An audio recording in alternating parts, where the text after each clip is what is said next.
ignition and liftoff.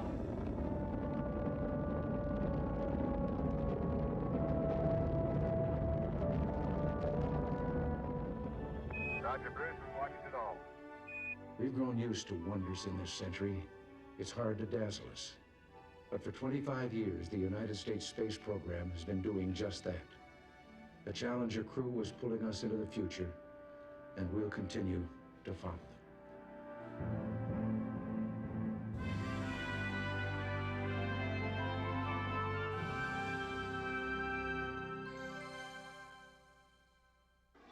RCS field, Chris. Okay, we gotta go norms. Right, okay, now, say those again, Henry. Okay, 42. And reverse. It's a simulation now, but soon it will be real for astronaut crew 26, selected to help this country return to space. Their shuttle is called Discovery. Like other orbiters, it's named after scientific exploring ships of history.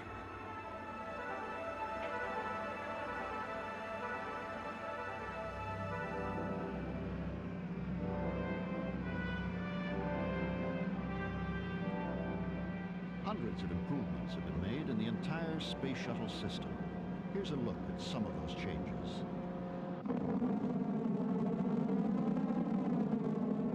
Modifications have been made in the design of the solid rocket motors, the white boosters used to help propel shuttles into orbit.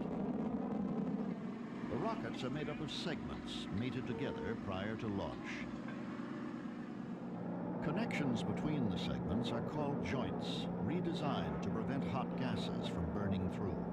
The new joints have undergone numerous tests at NASA's Marshall Space Flight Center in Alabama and Morton Thiokol in Utah.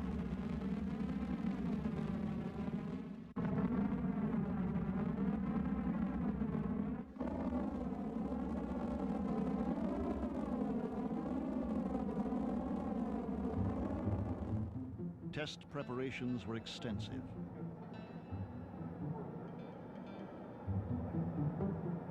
Inspections thorough.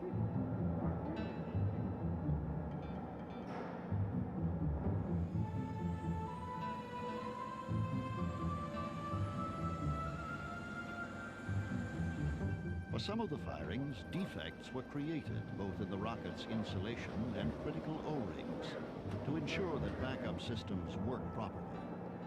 The O-rings are one of the key sealing elements.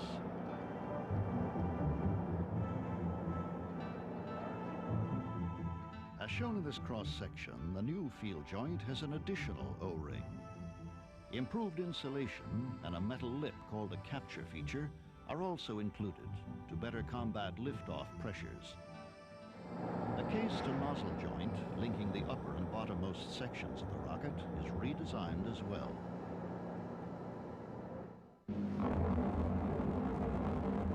NASA engineers feel confident that the new rocket joints are right for the job.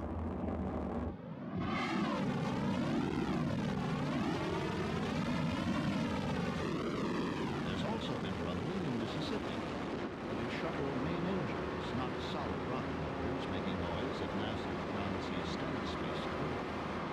The main engines performed extremely well during the first 24 shuttle flights. Even so, over the last 2.5 years, nearly every main engine component has been retested. Prognosis, they're ready to fly. So are Commander Rick Houck and his astronaut crew, Pinky Nelson, Dick Covey, Mike Lounge, and Dave Hilmers, a team of shuttle veterans. Rick Houck has flown twice before, including a mission which deployed 2 satellites and retrieved 2 others. The first ever space salvage effort. Mike Lounge and Dick Covey were part of a flight regarded by many as the most successful space shuttle mission so far. The crew launched 3 communication satellites and performed a successful on-orbit rendezvous and repair of another. Dave Hilmers was aboard Atlantis for its maiden voyage. And it was Pinky Nelson who flew a manned maneuvering unit out to the ailing Solar Maximum satellite. Solar Max was retrieved with the shuttle's robot arm, repaired and successfully redeployed. Nelson was also part of a crew that made a night landing at NASA's Dryden Flight Research Facility, California. Crew training regimens at the Johnson Space Center are demanding. Here, mission specialists Pinky Nelson and Mike Lounge practice spacewalking procedures in a pool to simulate weightlessness. Dave Hilmers, the third mission specialist, works with the shuttle's robot arm.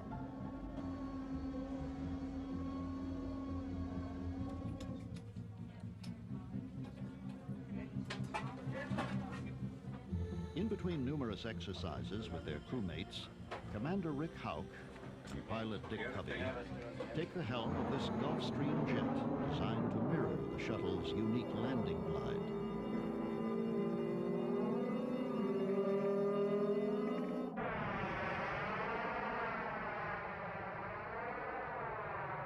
The crew's main task will be to put into space a large tracking and data relay satellite called TDRS-C. The first TDRS, deployed by the STS-6 astronauts, has reduced the number of communication blackouts between shuttles and the ground. Status report from all positions in the mission control room. Once TDRS-C is in place, Earth-to-space contact will be almost continuous. They will also manage 11 in-cabin experiments, some commercial and 2 designed by students, before landing at Dryden 5 days later. So originally had like 3 feet. The prestige and leadership Under that we Administrator have James worked so Fletcher, hard over these NASA 30 is years to reorganized. gain. Lines of communication are Major commitments strengthened to our and space station, responsibilities clearly defined. international partners. Several astronauts, including Rear Admiral Richard Truly, were given key management roles within the agency. As Associate Administrator for Spaceflight, Truly has been the driving force behind all shuttle recovery efforts. Another astronaut, Brian O'Connor, was chairman of a spaceflight safety panel. Like you got a lot of work to do. Bob Crippen, Yes, we who have has a flown a record considerable 4 amount of missions, work is left now on the Deputy Director sidewalls for shuttle and towers. operations. As chairman of the mission management team, he will make the final go or no-go decision on shuttle launches. I believe that's the way things should be run. You should have somebody in charge and delegated as a point of responsibility. New safety hardware introduced with Discovery's flight will allow astronauts to parachute from the shuttle in some emergencies. The equipment consists of a pole that can be extended out the orbiter's main hatch. Astronauts attach themselves to the pole and slide down.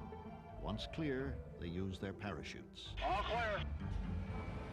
Along with the quick escape system are the crew's new pressure suits containing the parachute, life support hardware, and a life raft.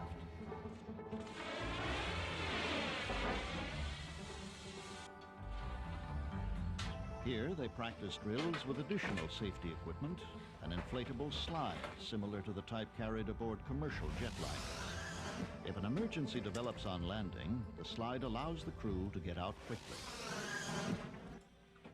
There are more fire detectors and protective barriers at the launch pads, plus improved slide wire evacuations.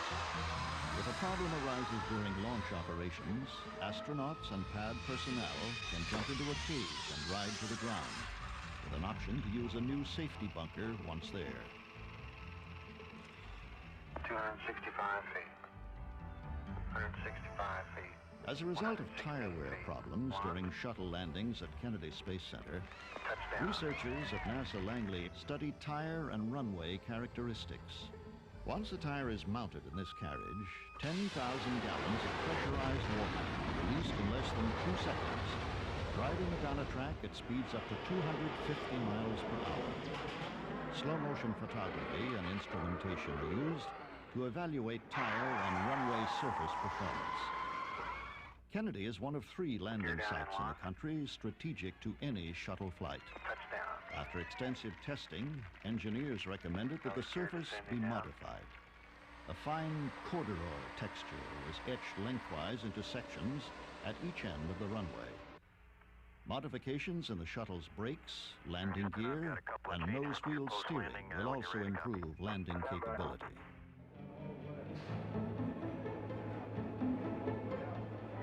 While technicians work on Discovery's payload bay, thousands of heat-resistant tiles are inspected on the underside of the orbiter. After its 3 main engines are fitted, the orbiter is moved to the vehicle assembly building.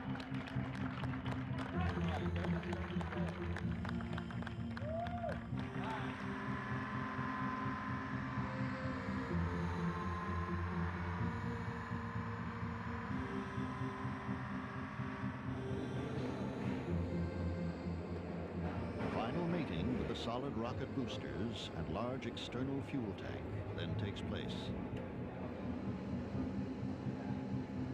While Space Shuttle Discovery is readied for launch, a new orbiter moves through various stages of construction at Rockwell International in California. Having a 4-shuttle fleet is necessary because it takes 2 to 4 months after a mission to prepare an orbiter to fly again. To maintain the efficiency of this turnaround process, NASA is adding a second Space Shuttle transporter.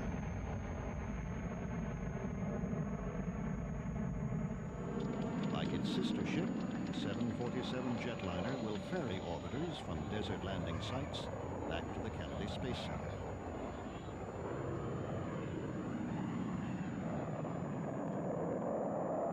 In the future, a mixed fleet of launch vehicles will be used rather than relying on a single transportation system. Unmanned, expendable rockets can carry the bulk of non-commercial payloads, which do not require the unique capabilities of the shuttle.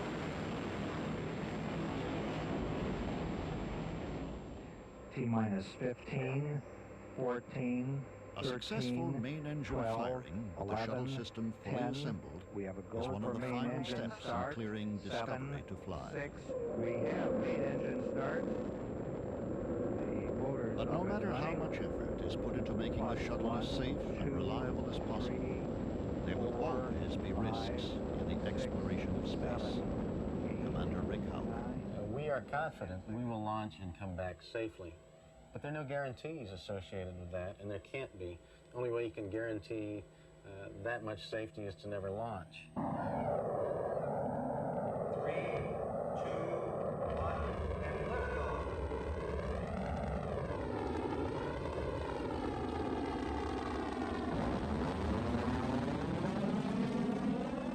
Houston, weather flight, go ahead. The shuttle is a Roger, major any last part of minute this update? country's legacy in space. Negative, everything's same as before. Okay, thank you very much. Tremendous Are they payloads targeted can for be one side on launched, the summit? retrieved, and repaired. Roger, that's a lot clear. Weightlessness makes possible very large tasks, maneuvers important to the construction of a future space station. Yeah, well, just take just a little bit of force to torque it around. Efforts in materials processing and microgravity research have led to the creation of metal alloys and refinement of new drugs. The upcoming mission renews the commitment to these achievements and is a reminder of what makes them possible. It is people. It is everybody from the secretary, the person that sweeps the floor, to the engineer, the technician, to the management, to the administrator. It is people. And it is important that everybody out there understand that. The hardware is important, but it is people that make this program happen. When Discovery climbs into the sky over Florida, it will carry the hopes of these people and the entire nation as America returns to space.